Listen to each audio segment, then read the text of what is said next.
I'm Jess, and welcome to my channel. If you're new here, you should know that I'm working on a project of reading and reviewing folktale retellings. The nice thing about this project is I can go back and reread books I used to really enjoy. This week's book is Princess Ben by Catherine Gilbert Murdoch. I'd completely forgotten that this book existed until I was thinking about what fairy tale retellings I've read in the past. After her mother and uncle are killed and her father goes missing, Ben moves into the castle proper to train to be a proper princess. She soon discovers that she has magical powers and spends her nights learning magic and her days learning dance and comportment and other princessly skills. Like always, this review will contain spoilers. Ben, short for Benevolence, is sick and has to stay home when her parents and her uncle make their annual trip to visit her grandfather's grave. While they are gone, Ben naps. She wakes after dark and discovers that her parents haven't returned yet. Ben rushes outside when she hears a commotion in the courtyard. A wagon still carrying a load of potatoes is the cause of the commotion. On top of the potatoes is the body of Ben's uncle, King Ferdinand. Another wagon arrives carrying the body of Ben's mother. Ben's father is missing, and a search party is sent to look for him. At the funeral the next day, partway through the ceremony, the king of the neighboring kingdom of Drakensvet, King Ronaldo, arrives to offer his condolences. Ben finds this arrival suspicious because she strongly suspects that Drakensvet is responsible for the assassination of her uncle. Later that day, Ben is called before the Queen, Sophia. Queen Sophia informs Ben that as heir to the throne, Ben will be moved into the castle and will commence training to be a proper princess. Ben does not care about being a princess and puts very little effort into her training. The hardest part of living in the castle is Sophia controlling her food. Ben is fat, and Sophia doesn't like that. Sophia believes that princesses should be thin, so she restricts Ben's food intake. For the first 2 months in the castle, Ben's only solace is the hamper food that she occasionally finds hidden under her bed. After Sophia finds the hamper, she moves Ben into a room in the highest tower, only accessible through Sophia's chambers. One day at dinner, sick of feeling deprived, Ben snatches a meat pie from the plate of Lady Beatrix as the plates are being cleared away. Sophia beats Ben's hand as punishment. A bit later, Ben insults Sophia by pointing out that she failed as a queen because she did not manage to produce any children in 20 years of marriage. Sophia beats Ben's other hand. That night, Ben can't sleep.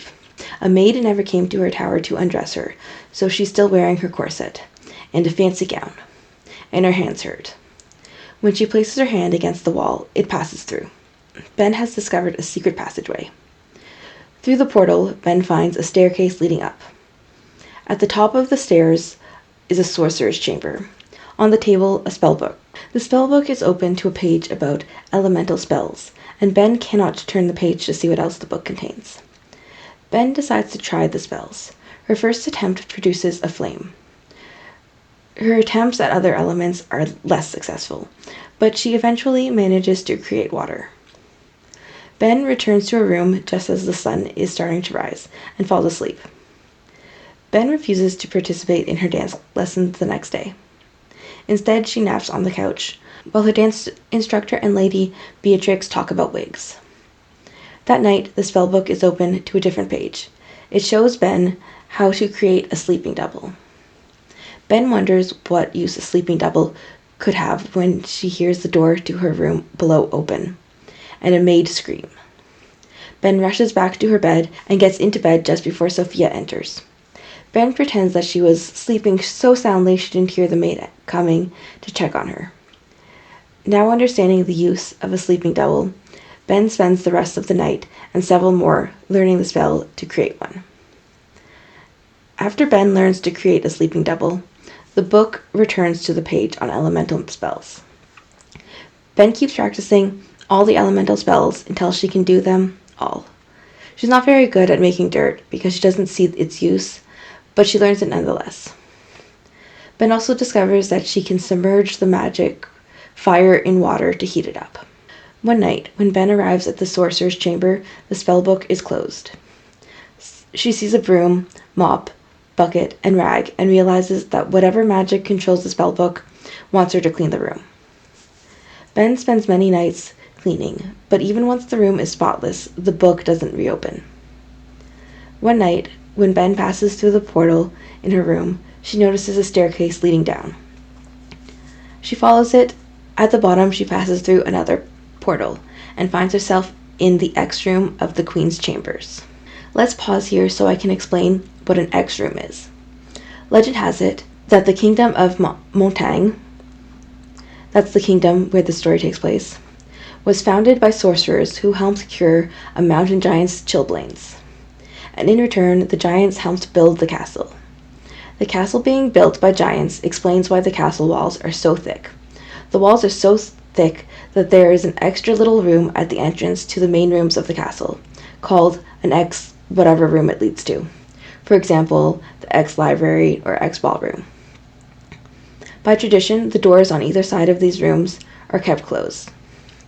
Ben has just discovered that the walls aren't extra thick because they were built by giants, but are extra thick because they hide secret passageways, only accessible to sorcerers, like Ben, and her ancestors who built the castle and founded the kingdom. Ben follows the secret passage until she reaches the larder. She enters the larder and gorges herself on food. She's smart enough to avoid the food that will be missed, and instead eats things like several apples, a cup full of sugar, and a moldy piece of meat pie. She eats until she feels ill, and then returns to her room. The next night, as Ben heads to feast in the castle larder once again, she stops at a portal leading to the Queen's reception room. The Queen is meeting Lord Frederick, a high-ranking diplomat. Ben listens in on their conversation.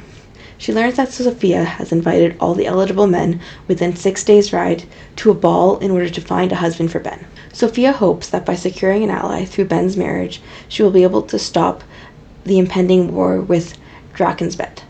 While the castle prepares for the ball, Ben continues her magical training and her thievery. She gets pretty good at sneaking around and is bold enough to steal some men's clothes from the servants' quarters to keep her warm on the cold winter nights. The book reopens to a page that teaches her how to fly on a broomstick. First, Ben has to recast the spells on the broom in the tower because its magic has faded over time. She then learns how to fly by controlling the air. She rides around her small tower room to practice. Meanwhile, rumors of the castle being haunted by a witch are spreading amongst the castle staff. At the ball, Ben is sullen and a little rude. After eating her fill at the buffet, she slips through a portal and heads to her room. Ben has decided to run away and start a new life in another kingdom and get work as a cleaner. She creates a sleeping double and gets dressed in men's clothes that she previously stole. As Ben is about to open the window, the Queen enters her tower room, looking for her. She sees Ben asleep on the bed and a hooded figure by the window. She thinks that Ben is a witch. Ben opens the window and flies away, while being fired at by the castle guards. Ben crashes into the mountain, and her broom shatters. As Ben searches for a way off the mountain, she finds a cave. Inside the cave, she finds her father's body. Her father had carved on the wall that he had pursued Drakensbett. Sometime after Ben leaves the cave, she is shot by an arrow, breaking her arm. She is captured by Drakensbett troops. They think she is a boy, and she lets them keep thinking that. Ben is claimed by the camp cook, and that's where I got fed up of scripting and will now just wing the rest of the video. Ben is claimed by the camp cook and put to work for him. She spends most of her days scrubbing dishes and doing menial work. It's also her job to start fires in the officers' quarters in the morning. Luckily, she's able to cast the fire spell with only one hand, her other arm being broken and unusable at this time. After a few weeks as a prisoner, Prince Florian arrives with bearing good news.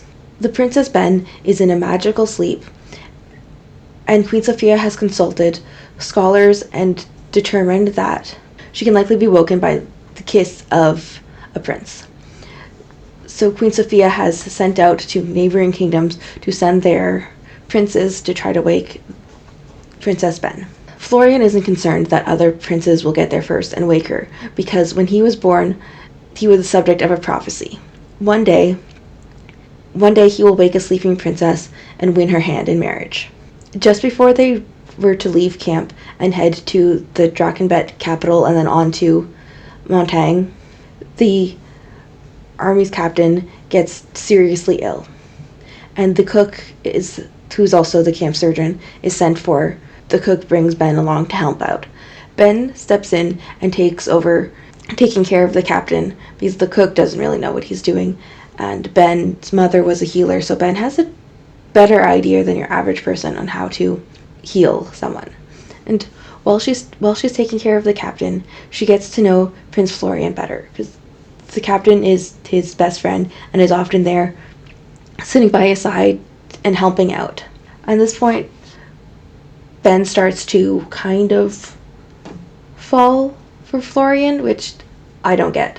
Just because he's nice to his friends doesn't mean he's a good person.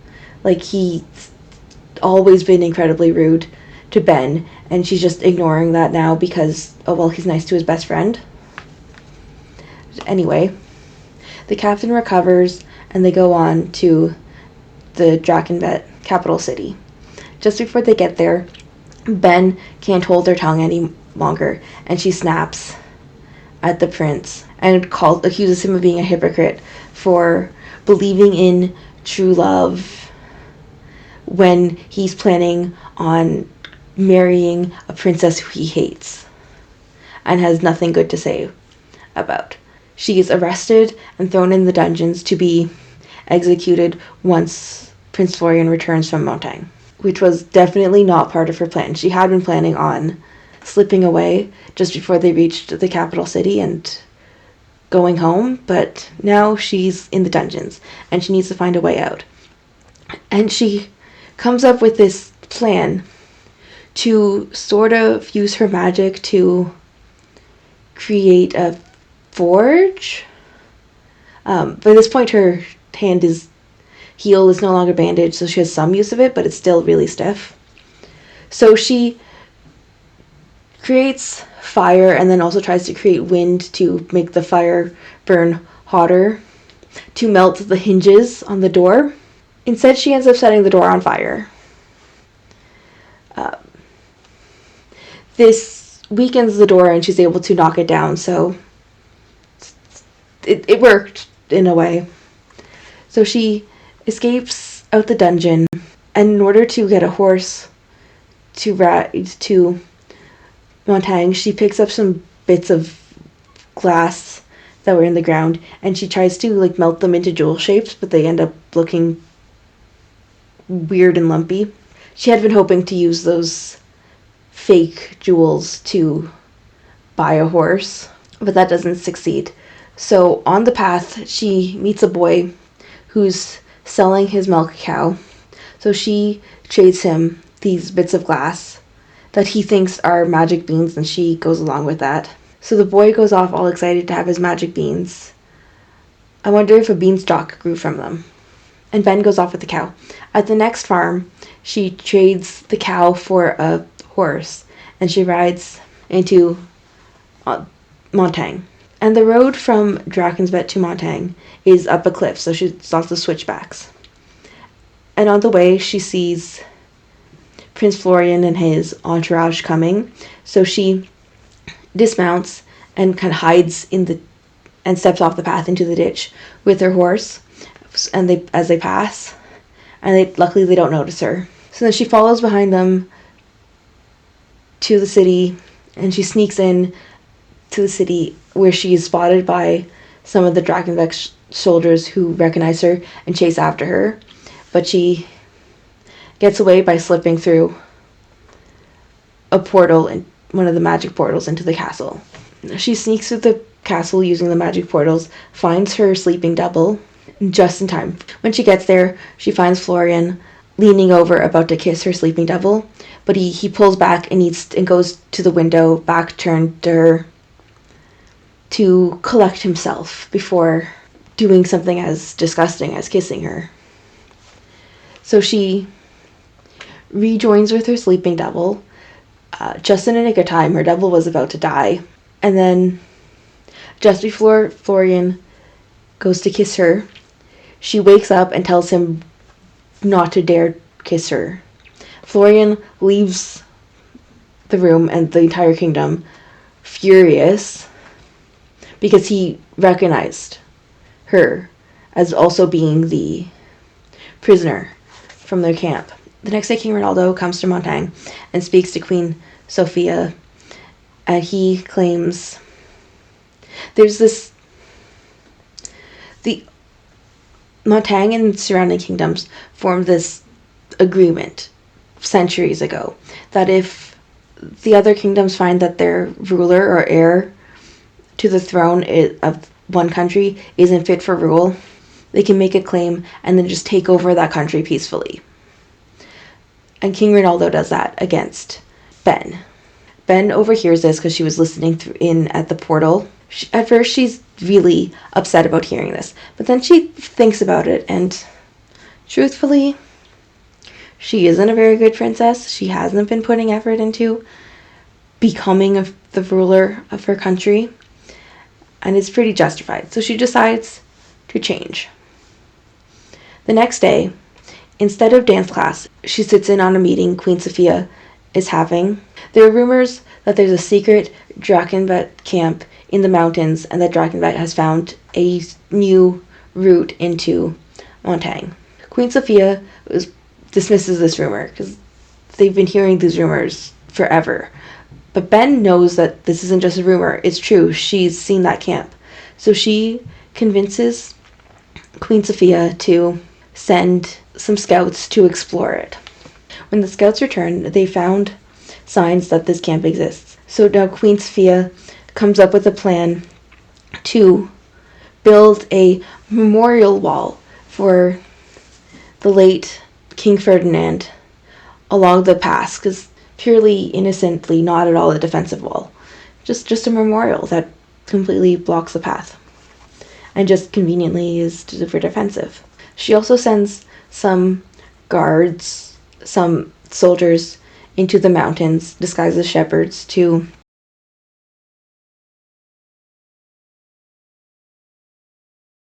Queen Sophia is spending most of her time at the construction site, so Ben is left to kind of be the person that people come to with their problems. She also starts insisting that her daily rides are done outside the castle walls, and the citizens of Montaigne also come to her with small ailments that she heals. And this way she gets to know her people, and the people get to know her more. And she also has recommitted herself to her training in dance and embroidery, and somehow super important for a princess to be good at embroidery. When the deadline arrives for Queen Sophia to respond to King Ronaldo's claim against Princess Ben, Queen Sophia asks for an extension because Ben has been showing such great improvement, and she invites King Ronaldo to come see for himself at the ball they're going to hold for the autumn festival in a month. Soon after this, the guards in the mountains capture two men who claim to be merchants and bring them before Queen Sophia.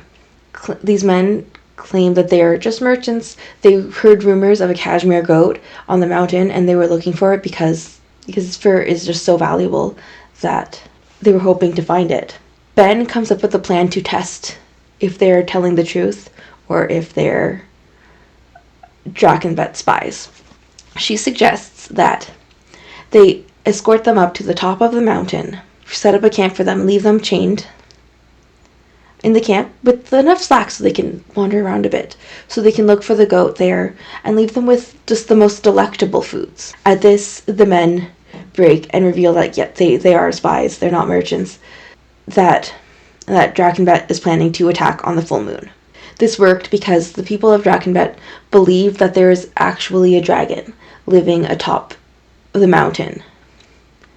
So if these men were from some other country, like they claimed, they would have been fine being escorted up to the top of the mountain with a dragon's favorite foods, because they wouldn't believe that it's a dragon. But if they're from Drakenvet, they'd be afraid of encountering a dragon up there.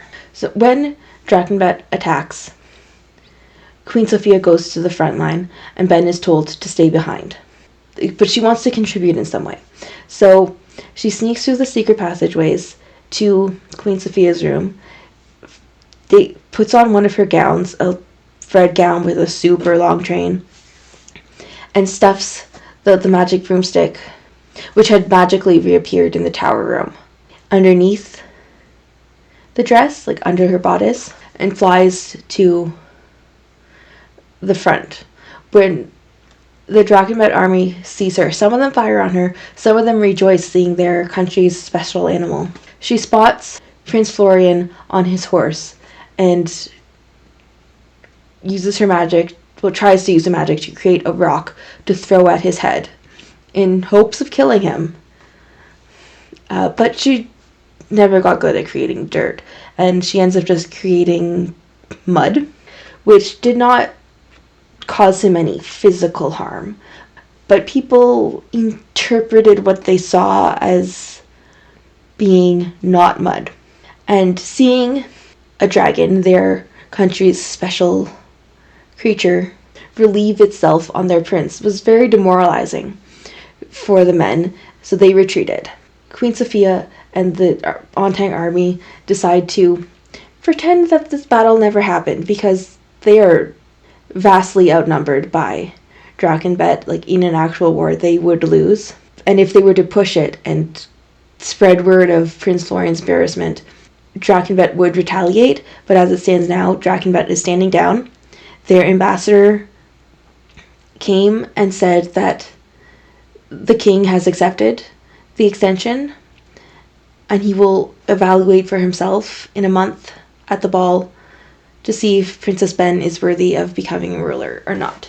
So the autumn festival comes, and King Ronaldo arrives, and Ben charms him.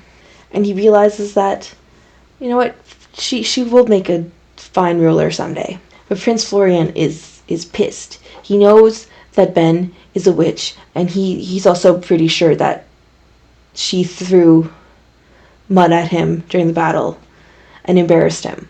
The day after the ball, before they leave, King Ronaldo asks if he can go visit King Ferdinand's tomb. Ben accompanies him and Prince Florian to the tomb.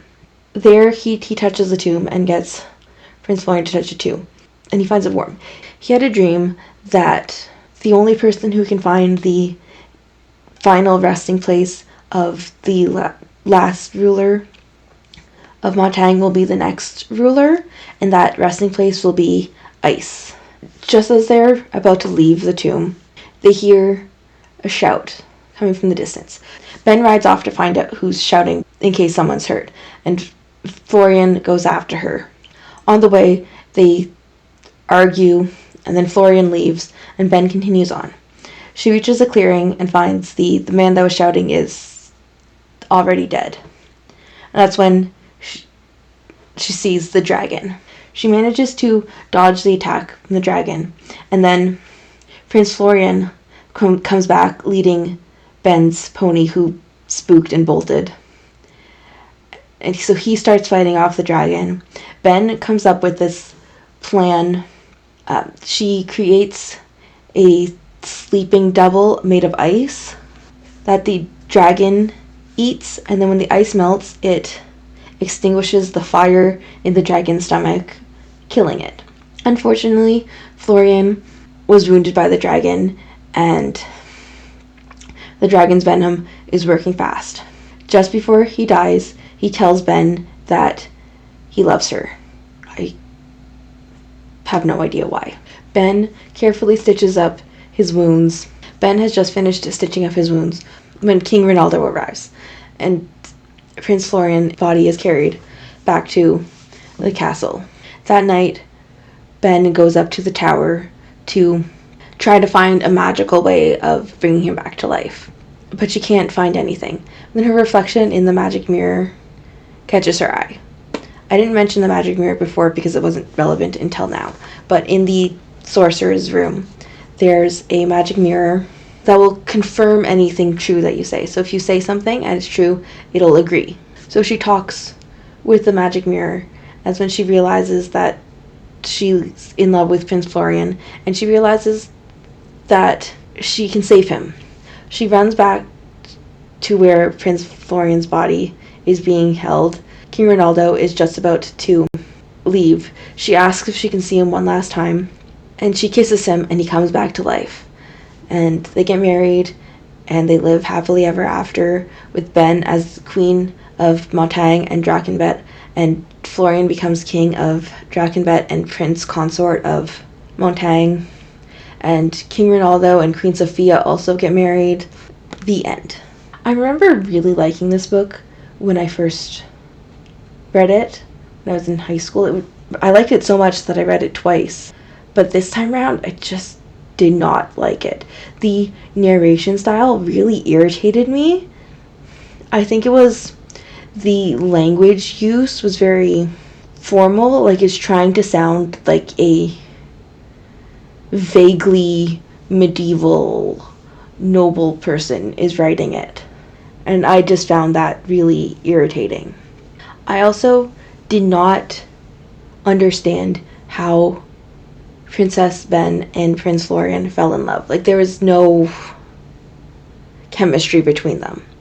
Like, Florian was always just incredibly rude to Ben. And then even when Ben got to know him a little bit when she was his prisoner, it was still, oh, well, he's really nice to his friend, so I guess he's not that bad. But you can't really judge a person by how they treat their friends.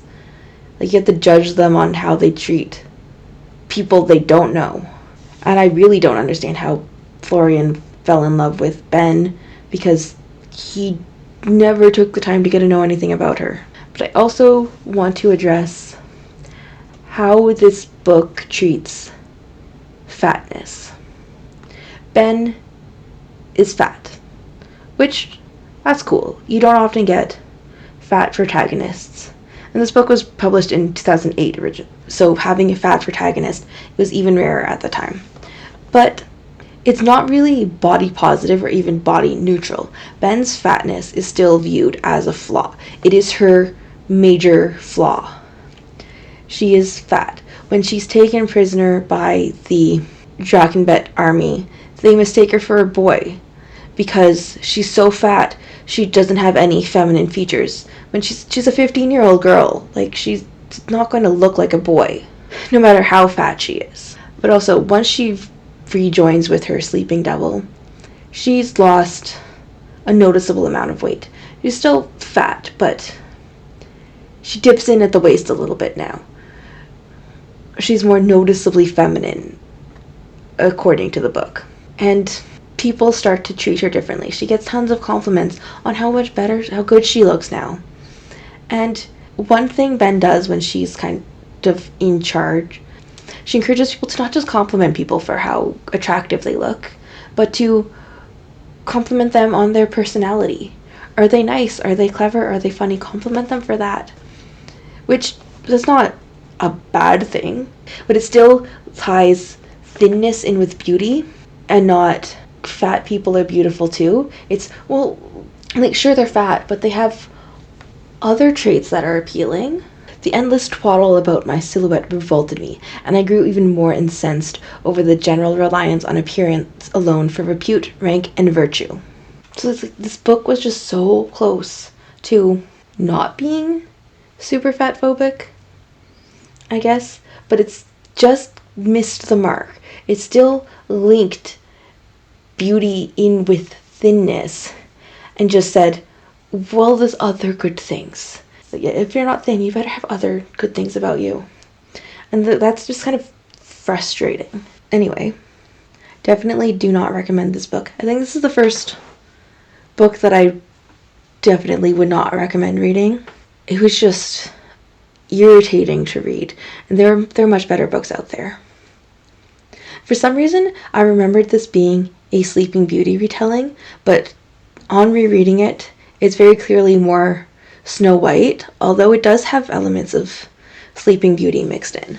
Like, the tower and the dragon, that's very Sleeping Beauty, but there's a magic mirror too, and there's a lot of apples that show up, which is very Snow White, and both feature a sleeping princess. So there's also a sequel to Princess Ben called Wisdom's Kiss. I remember reading that when it came out, and I did not like it. I will not be reviewing it, because if this book that I used to like, I no longer like, I definitely will not like the book that I didn't like the first time. Anyways, thanks for watching. If you like the video, hit the like button. Comments and questions down below. Have a good rest of your day.